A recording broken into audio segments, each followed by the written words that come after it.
A volunteer with the Campbell River Search and Rescue Team is looking for suggestions tonight on how to remove a huge tree from the river. It blew down during that major windstorm in March, and Jamie Turco says it could be a death trap. Dean Stoltz explains. It was a major storm Campbell Riverites will remember for a long time.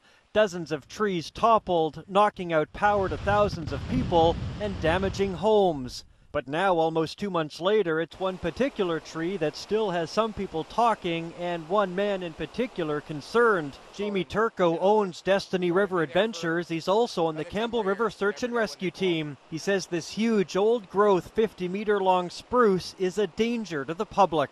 My main concerns are the public safety. For any of the river users floating down the river, once the weather warms up, everybody gets out there with their inner tubes, air mattresses, and starts floating down the river.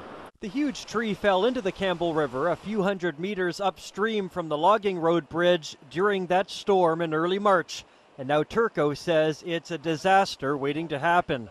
Being a highly recreational used river, somebody will go into it and either get bumped or scraped or actually become a fatality. And being a member of Search and Rescue, we get called out enough times for water-related incidences, and we don't need any more.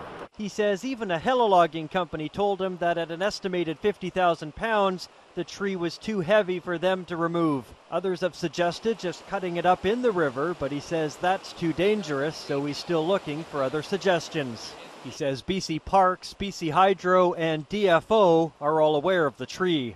But reality is trees fall in the river all the time.